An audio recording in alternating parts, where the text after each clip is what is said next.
We've had many real estate stars on this show, but none quite like our upcoming guest. On this episode, we welcome a former football player who's now an associate in CBRE's New York office. Oh yeah, he's also the Bachelor. You know, there's a lot of funny things that people did. They came with props, they came in pickup trucks, they came in pizza delivery cars. That's none other than Matt James, star of the hit ABC reality show, joining us from Jupiter, Florida, during a break in production. You know, there's so many amazing, incredible women and stories that you're hearing that it's really, there is no right decision. You know, it's like, how do you really get to know somebody in that first evening? And you just try to use your best judgment. And that's what I did. You know, it was hard. It's a conversation we recorded in late January, a little more than a month before The Bachelor's finale. We talked about the show, The Bachelorettes, and some of Matt's favorite moments from season 25.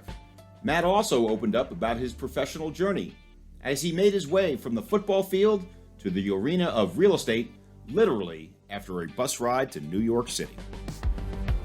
We talked about diversity and inclusion, and even more important, accountability in our industry. We talked about career building, including some interesting advice on how to harness the power of social media. We even took our first ever fan questions here on the show. Okay, they're from Bachelor fans, but who's counting? Spoiler alert, there will be no roses given out, but there will be no spoilers about Matt's show either. Just a breezy, revealing conversation with a smart, charismatic real estate professional. The Bachelor. He's here right now on the Weekly Take. Welcome to the Weekly Take. And this week on the Weekly Take, we are delighted to be joined by our friend and colleague, Matt James. Matt James, the Bachelor on The Bachelor. Matt, thank you for joining us today. Thanks for having me, Spencer. I've been looking forward to this, so I appreciate you taking the time. Well, Matt, as an introduction, you should know that I've met a few celebrities in my life. I've met Adam Sandler, David Copperfield, Mike Tyson, and now you, who I've also know from years back working with us. But you were on Good Morning America, Jimmy Kimmel, and now the Weekly Take. It's the same experience, right? It's a steep decline in guests. I apologize for that. Sorry about that. No, man, you're going to rock the house today. But it's not only a coincidence, Matt, that we worked together at CBRE and we were in the same group, research for several years. And wasn't it the piece of advice that I had given you? Say, well, what's the best career advice you can give me, Matt? I said, well, why don't you appear on America's most popular reality show and be the star? So that was clearly good advice.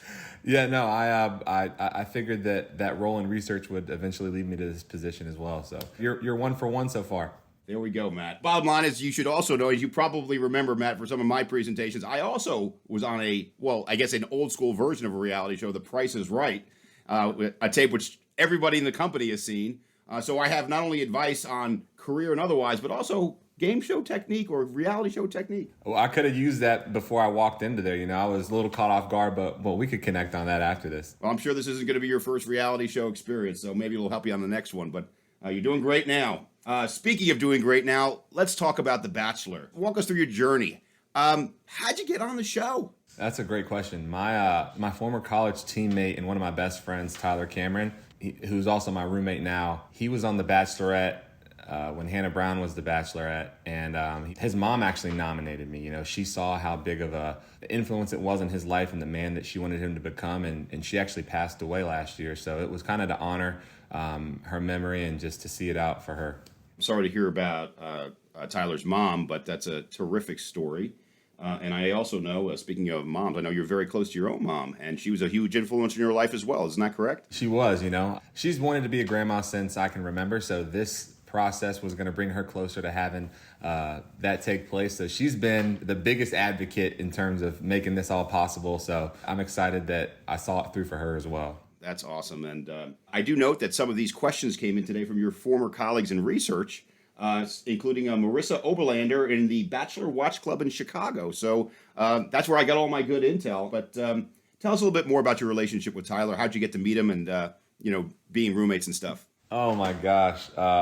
Tyler, the first time I met Tyler was his freshman year of college at Wake Forest, my sophomore year, because I was a year older than him. And he graduated high school early, and he gray shirted, which means he was coming in a semester early to try to win that starting quarterback position. And I met him outside his freshman dorm. It was a Friday. I just got out of class. I'd never met the guy. I'm like, hey, what's up? My name's Matt. I'm one of your receivers. Look, I know that this is a shot in the dark, but a bunch of the receivers are driving down to the University of South Carolina for the weekend. Would you want to join us? He went inside. Again, he doesn't know who I am. I could be anybody. I could have made this up. He's like, all right, yeah, sure, I'm in. Drops his bags off. He gets in our Jeep. We had one of the best weekends of our entire college. Everything was downhill from there. But that moment, we formed the friendship that has carried on 10 plus years later. Obviously, you're standing on the shoulders of a lot of great relationships with Tyler, with your mom, with Tyler's mom giving you some inspiration, but also your football experience. Tell us a little bit more about your football experience at Wake, how that has sort of molded you into who you are today.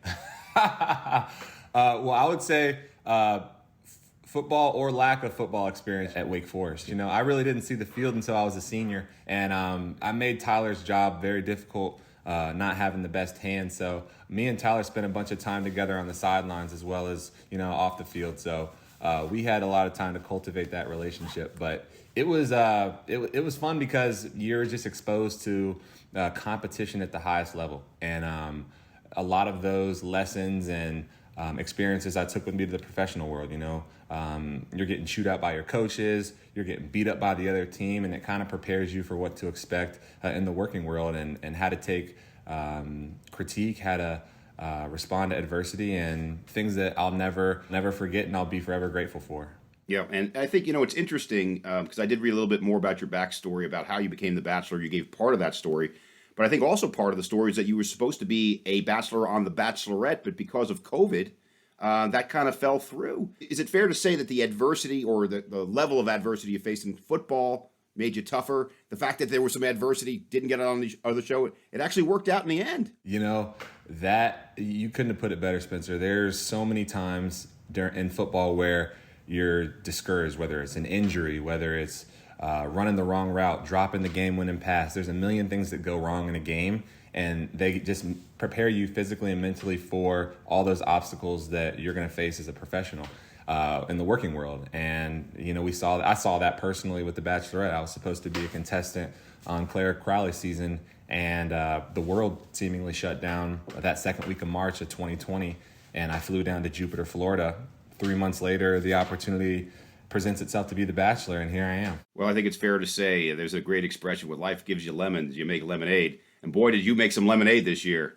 That's wonderful. But in addition to your Wake football experience, you also got a cup of coffee on a few practice squads in the NFL. And tell us a little bit about that. Oh, man. That just affirmed that I wasn't ready, you know? Like, when you're around elite athletes like that who know how to respond to the toughest of situations and are resilient and know how to take critique, I just wasn't ready, you know? You've got top talent coming out every single year from college. You got the best freshmen coming in. You've got guys who are trying to come to the NFL from Canada. You've got every cast of character, and it was a great experience, but it was enough to show me that I was fortunate enough to be able to go to Wake and have such a great education and internship opportunities, so that next phase of my life was going to be seamless. You know, that transition from the football world into the working world wasn't as stressful as you would imagine, just because of the work that I had put in college and the relationships I had formed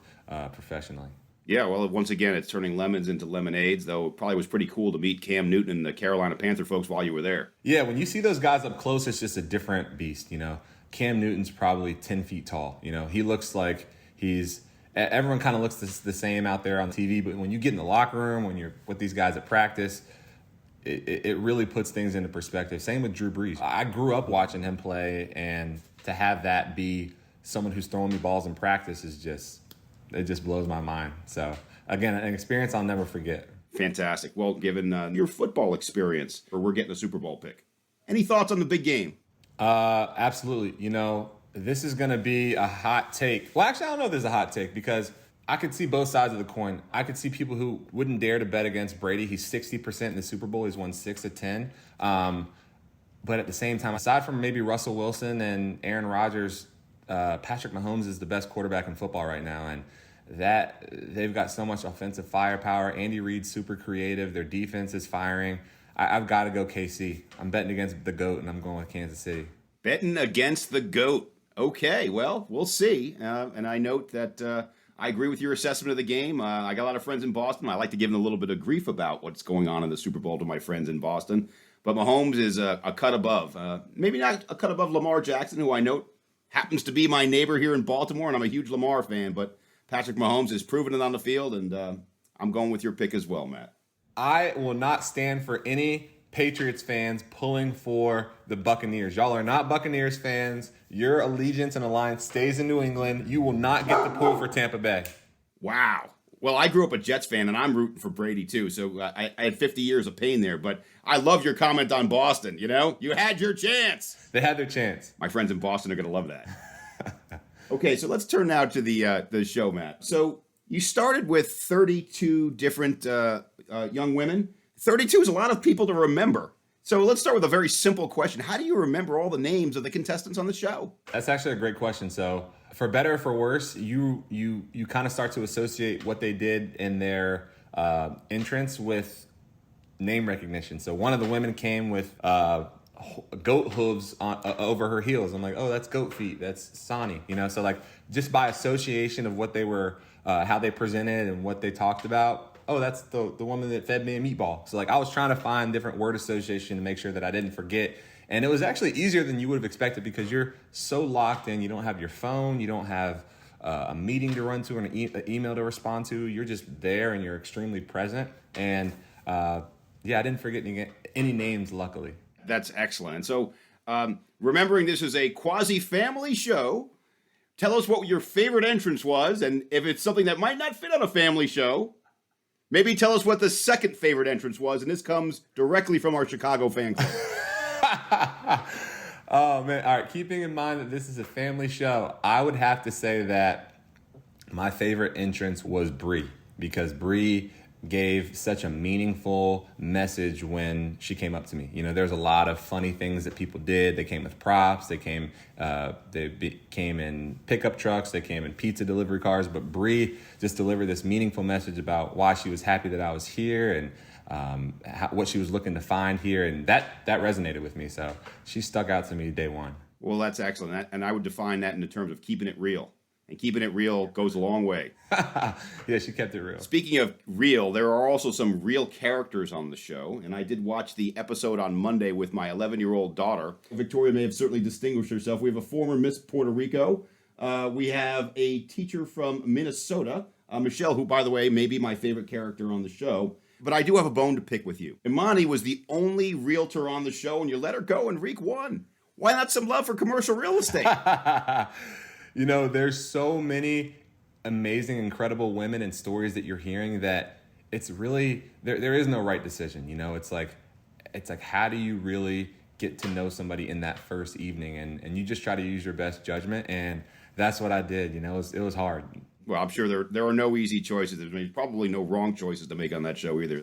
So let me just ask you a spoiler question. Not the spoiler, but how do you deal with that? People are asking you all the time, what's going to happen? Who's going to win? Who's your favorite? How do you deal with the balancing being colorful with, I can't tell you anything? Right.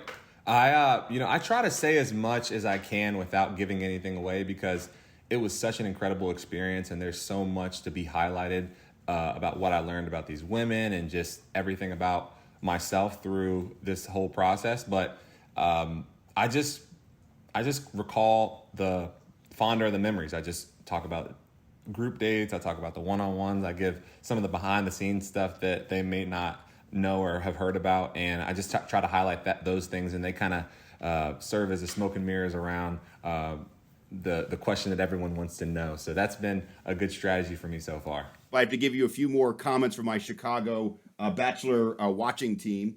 Just one piece of advice from them. He said, if everything's on the table, ask Matt this question. Matt, do you realize that you kiss with your eyes wide open? Oh my gosh, I knew this was coming. Listen, Spencer, listen. I've never had someone record me kissing someone before. So it was news to me that my eyes were open. So I'm watching this back and I'm just like, oh my gosh. And obviously it's already happened. So like, everyone's like, Matt, like you got to start kissing with your eyes closed. I'm like, listen, y'all are in for a long season because my eyes aren't closing. At the same time, having my eyes open, I feel like I'm able to protect her. Like someone could sneak up on you in that vulnerable moment. So I got to make sure that it's for both of our best interests that I keep my eyes open and peeled for anything dangerous that could be happening. So a couple more things and just some unsolicited advice from our Chicago team. Their favorite contestants in order are Abigail, Bree, Michelle. And I'm looking at your face, not quite putting on your game face because I'm not giving anything away there. I would say my personal favorite is Michelle, the teacher from Minnesota. I think she was great. And by the way, I really liked the green balloon you took her up on this week's episode. Was that in light of your CBRE roots? Spencer, I don't know if you've ever been up in a hot air balloon, but my head was so close to that flame, I thought that my hair was on fire. It was so hot in that thing, but unbelievable view because it's a 360 panoramic. You could see everything. Definitely something I want to do again. Absolutely. It's interesting because some of the prior shows of the Bachelors in Paradise, go to these exotic locations. But Nemacolin in Fall is a beautiful place. I've been there in the summertime, never in the fall, but it was a nice place, wasn't it? Spencer, before I moved to New York, I lived in Pittsburgh. So I really felt like I was back home. It's like an hour from the city, and the people there, just Southern PA, just good, salt of the earth people. The scenery during that time, the leaves were changing, the weather was, you could wear a hoodie, you could wear shorts like that. It's just the perfect mixture and the perfect setting to fall in love. So I really enjoyed it. So Matt, let's now turn a little bit to some real estate-y, professional type topics. We're so proud of you for a lot of reasons, but we're maybe a little bit more proud because you were the first African-American bachelor on the show, trailblazer. So what are your thoughts on that? Yeah, thank you, Spencer. It's an honor, and I feel like they're big shoes to fill because anytime you're the first of anything, there's going to be a magnifying glass and there's going to be an extra level of scrutiny. So initially, I had put a lot of pressure on myself to speak for a group of people that I really wasn't qualified to speak for. I can only speak on behalf of my experiences and how I was raised, and that's what I tried to do and how I tried to come across through the way I represented myself on the show and handled adversity and tough conversations that come up and that will come up during this experience. But I'm hoping that this type of experience is normalized for people who look like me and that it's the first of many and it's a step in the right direction. The commercial real estate industry is working very hard, especially CBRE and others, to add more diversity, more African Americans, more other minorities. Has your experience on the show in any way transferable to our industry? Anything you could say that what we should be doing differently? I think it's just being intentional with what you're trying to do. I think that you have to seek to make a difference and make a change. And it's not always going to be like the applicant pool may be less of what you're looking for. You have to go out and pursue these people that you're looking for because they may not know they're qualified. There may not be representation in their community about what's going on. And from my experience, I've seen that you all have done an incredible job. I was part of a team that went and spoke at HBCUs about what it was like working at CBRE. And those are the type steps that you have to take to make sure that everyone's going to have a seat at the table. And CBRE is doing a great job at that. Well, I'm glad you mentioned that because we are making a major push now into historically black colleges and universities. I've been part of a lot of it, but you used the key word. The key word is intentional. Our Chief Diversity Officer, Tim Disman, were on this podcast. By the way, we did have Tim on this podcast before, and he was great. He would use the word accountability.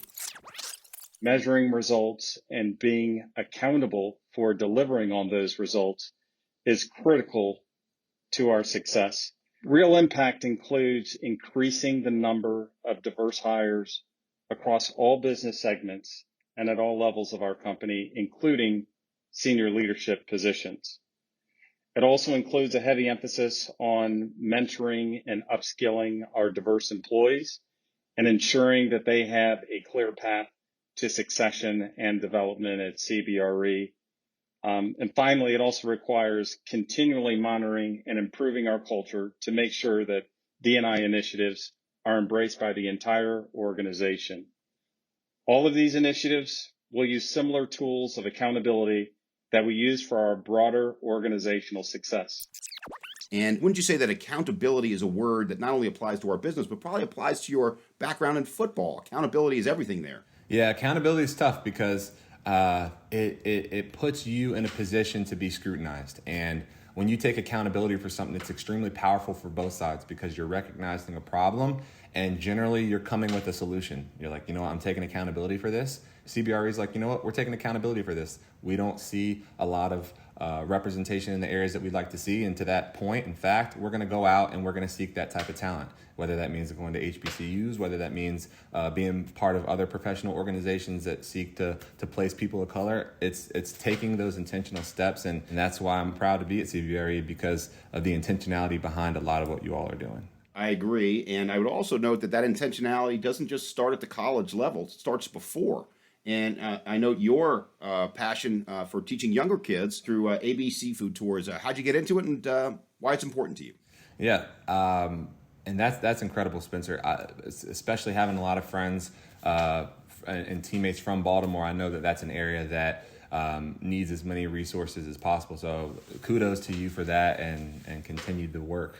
In terms of ABC Food Tours, it was something that really started at Wake Forest. You know, there was one of my favorite programs when I was playing football at Wake Forest was a program we had called Eat with the Deeks, where we would bus students in from lower income areas around Winston-Salem to have this incredible experience for a day. They'd tour the facilities, they'd go to practice with us, we'd take them to class, study hall, and then we'd share a meal with them.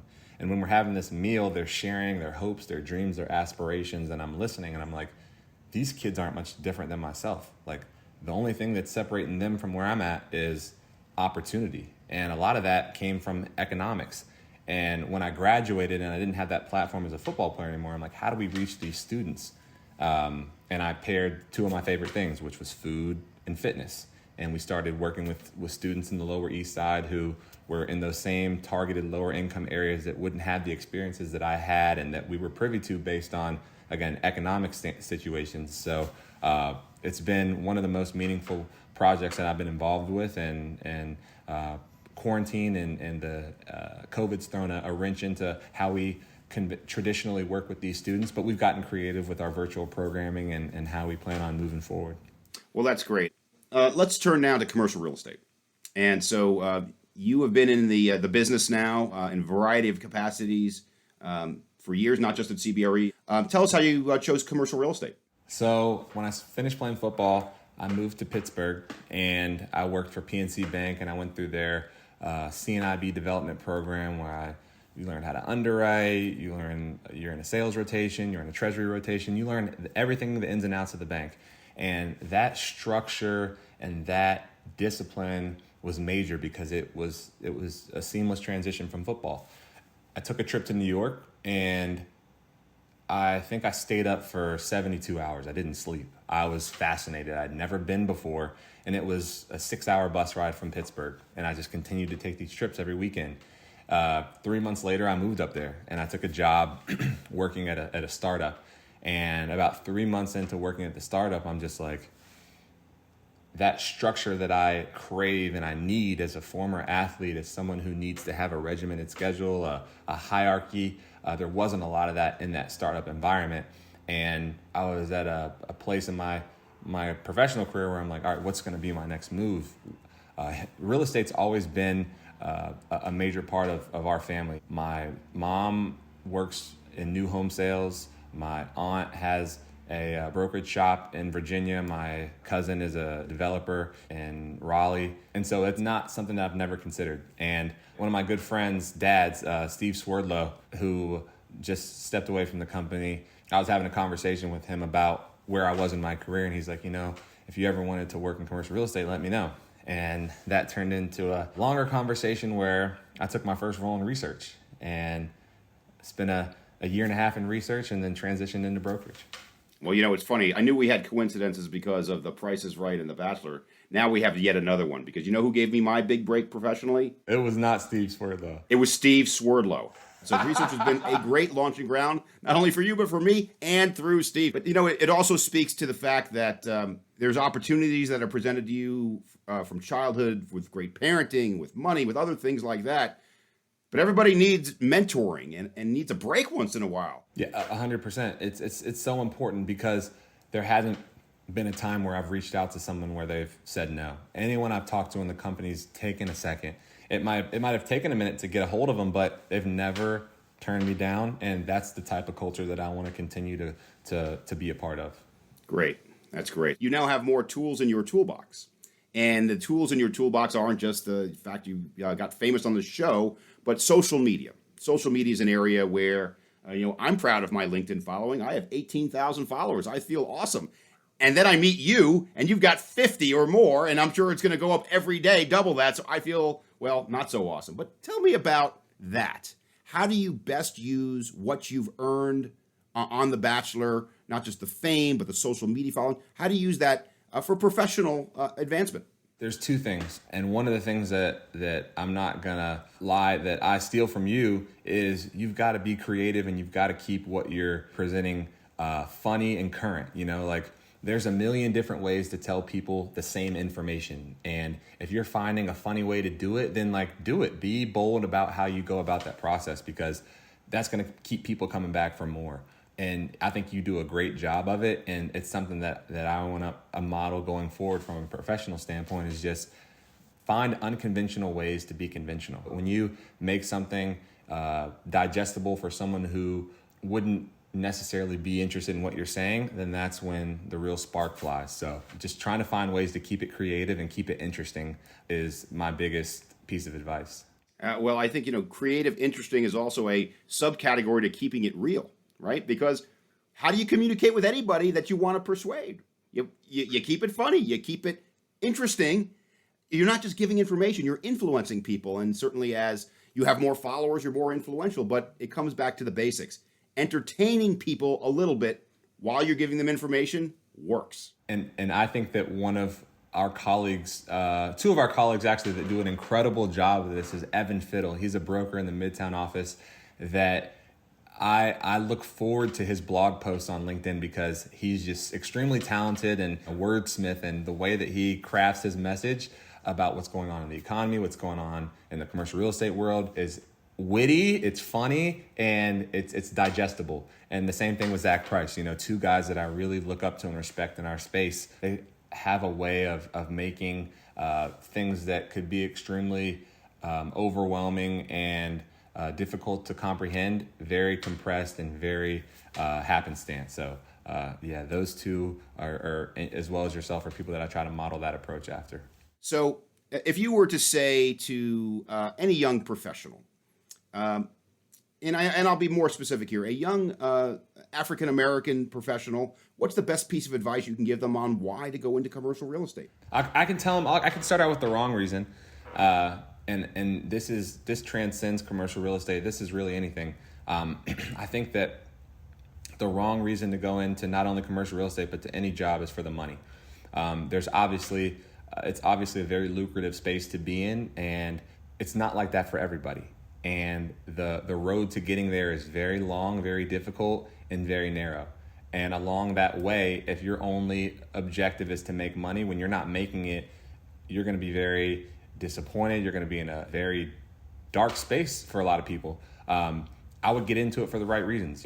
If you're going to be serious about the career, you've got to really take that leap of faith. And for Black people, for people of color who are looking to get into this space, again, it starts with someone like myself, sharing my experience and being a resource, being someone that they can lean on and go to for advice. And I try to be that for everybody. Anytime someone reaches out in college, across the country about, even if it's something I'm not knowledgeable about, if they're wanting to talk about investment sales or wanting to talk about capital markets, then I put them in the right direction. You're like, it's a conversation starter, because they're like, I want to get into commercial real estate. And then it's like, okay, like what part of commercial real estate? And they're like, commercial real estate. It's like, well, I'm in commercial office leasing. Like there's retail, there's industrial, there's capital markets, there's investment sales, there's advertising, marketing. So it's just like starting that conversation, and then they realize, oh, I didn't realize that there were all these things, because someone like myself hasn't had that conversation with them. So it's being extremely conversational and just highlighting things that they wouldn't otherwise have the knowledge of, and letting them make that informed decision and support them in any way you can going forward. Well, I think you serve as a model, not just only as a trailblazer, but the actual structure of your career path is one that I've recommended to many. And I think I even recommended it to you when we spoke in the past many times. Like, start here, go there. And how many times did I say research is a launching pad because you learn the business, you have this deep grounding, and then you could jump from there. So is that part of the advice you give to people as well? 1,000%. Because unless your parents or someone extremely close to you grew up in the business or as a broker or as whatever position that you aspire to be and has this institutional knowledge about it, it took me, and a lot of you all are way smarter than me, it took me a few years to really grasp the buildings, the market, where tenants are trying to be, what competitive rents are. A lot of conversations with my senior broker. So many things factored into the lowest of baselines in terms of being able to go out and solicit a meeting for my senior broker that there's no way that I personally would have been ready for if I hadn't had that year and a half, maybe 2 years of that research experience where you're putting together reports, where you're running the market meetings and you're talking about what happened last year, what's going to happen next year, big deals, how to stack a building, conversations with CoStar, conversations with LoopNet, all these different things that you would never imagine factor into being a good broker are the baseline of what I rely on as an associate who is coming out of a research role. I've got to ask you one more Bachelor question. Who's going to win? No, I didn't just ask that question. I just wanted to see a reaction to me asking it one more time. But Matt, I do want to just say, any final thoughts, how the experience of The Bachelor has shaped you as a person professionally with your charity? Final thoughts that you'd like to share with our listeners?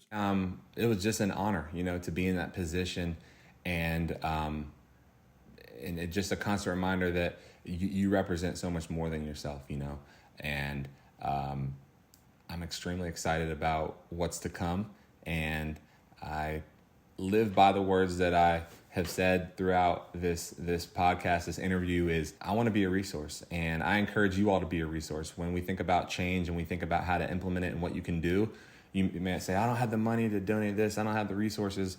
Like, our biggest resource is our time. And if you're willing to give that and really be a part of making that change, then that's the best you can do. And as you donate your time, the next person donates your time, everyone donates their time. It takes everyone's buy-in to create change, and that's how it's done. So let's do that together. Great. Let's do that together. That's a great last line. So Matt, on behalf of the Weekly Take, thank you for being a fantastic guest. Congratulations on your success of The Bachelor. I speak for everybody here at the company. We're so proud of you for what you've done. Thank you for joining the Weekly Take. Matt James, The Bachelor on The Bachelor. Thank you, Spencer. For more on our show and on CBRE's favorite leading man, Matt James, check out cbre.com/The Weekly Take. You can also see a lot more of Matt, of course, by tuning into ABC for Season 25 of The Bachelor on Mondays at 8 p.m. Eastern. The Weekly Take will be back next week. In the meantime, we'd love to hear your feedback, so whether you found us on Apple Podcasts, Spotify, or another platform, please subscribe, rate, and review us wherever you listen. Thanks for joining us. Until next time, I'm Spencer Levy. Be smart, be safe, be well.